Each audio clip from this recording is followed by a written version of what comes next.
These efforts at getting the word out about the oceans are so important because I've noted in Washington that there's virtually no constituency for the oceans. There's a constituency for extracting things from the oceans, but there's not a constituency for the oceans. And we're at the point now where the oceans are giving us some pretty serious warning signals.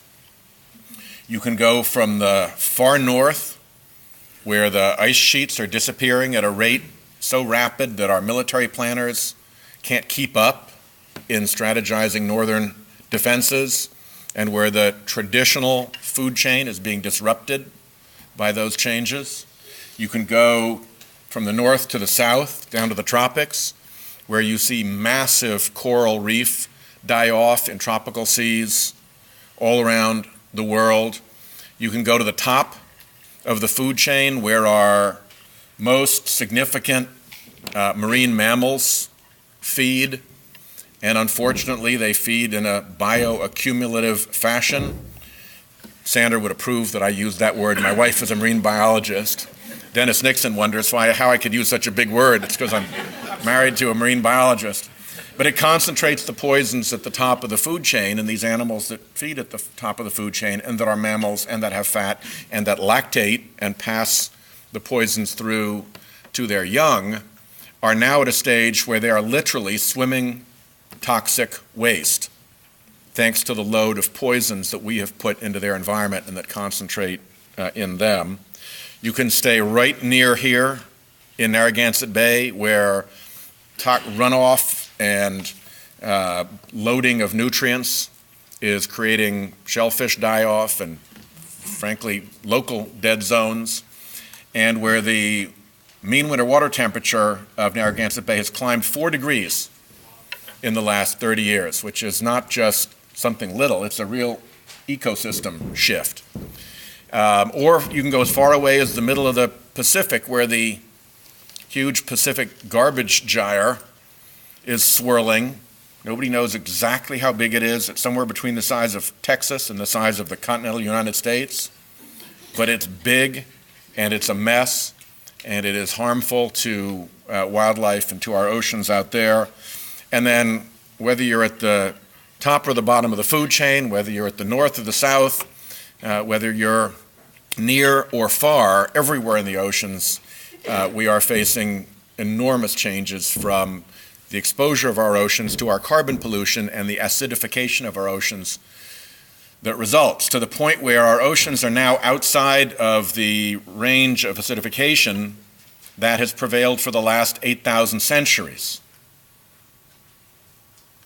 To give you an idea, it has been 100 centuries approximately since our species first scratched the earth and started doing agriculture. 8,000 centuries, it's not clear that we'd figured out managing fire yet. So it has been a long run for the human species within a bandwidth of carbon concentration in the atmosphere and pH in the oceans. And we have flown out of that bandwidth in the last couple of decades, and we are headed outbound over the Chatter Strip and gone. And it is a very, very dangerous signal, because when you look at the geologic record of when this has happened before, it's been followed by massive die-offs of species. So we're playing with matches in a really, really dynamite-filled shed, and we're playing very recklessly, I'm afraid to say, and we need to raise awareness of this condition before we can do anything about it, because, as I said, there's no natural constituency for the oceans. I want to point out how important this is to Rhode Island. We are the ocean state, just for starters. When I first got to the Senate, I was told a story about Theodore Francis Green, who was the great legendary Rhode Island senator for whom T.F. Green Airport is named, and how he was being teased by one of his colleagues who had been annoyed by a vote that T.F. Green had made or a comment that he had made. And so to sort of try to set things right, he turned to him and said, "Well, Theodore, how big is that little state of yours anyway?" And Senator Green looked coolly back at him and said, "Well, that would depend, wouldn't it?" And that left the senator flummoxed. He didn't know quite what to say, so he turned back to Senator Green and said, I don't understand, what do you mean? And Senator Green said, well, high tide or low tide. It makes a difference in Rhode Island. So, it really matters to us. We've got a lot of issues to work with. Rick Bellavance and Mike McElroy, who are two of our leaders of our fishing community, are here, and we are working with them to try to solve some of the issues that they're facing as they deal with the transfer to a new sector management regime, at the same time that catch limits are kicking in, and at the same time that there's a real problem with the pacing of stock assessment so that they can get good information and that the regulations that they have to operate under are actually current in time to the fishery that they're seeing out there. And I want to express my appreciation to them for their efforts. It was their efforts that brought to everybody's attention at BOEM that the Cox's Ledge key fishing area was smack in the middle of the wind farm area, and as a result, the Department of the Interior stripped it out. So they've been successful in that.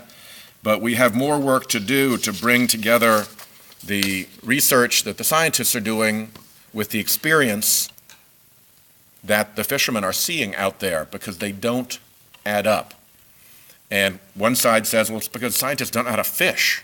Don't blame us because they can't catch fish. That doesn't mean they're not there. They're just not good fishermen. And scientists have a different point of view, but they are both, out there, and we need to connect the two. So folks like Captain Jimmy Rule, who are going out with VIM scientists, he really does know how to fish. Nobody doubts that. And they can do the science off his work. Things like that are beginning to happen here in Rhode Island, and that's very productive. The last thing that I will say is that I'm very proud to be here with Grover Fugate and all the work that he and everybody at CRMC have done, and Maxwell Livingston is the new chair, but the work on the Ocean SAMP goes way back. It's a really superb piece of work, and while it's not perfect, nothing is, it's a mile ahead of where everybody else is anywhere, and it really is a good thing that Rhode Island has done this. And on the National Endowment for the Oceans, we are that close. I mean, after a long haul, in an environment in which nobody thought you could pass environmental legislation. I mean, take a look at this House of Representatives. And yet, we have managed to get this bill attached to the highway bill, and as soon as the House of Representatives can get itself unsnarled to be able to pass a highway bill, something we've been doing steadily since Eisenhower, but somehow they are no longer capable of doing right now, then we will be in a position to get this thing done.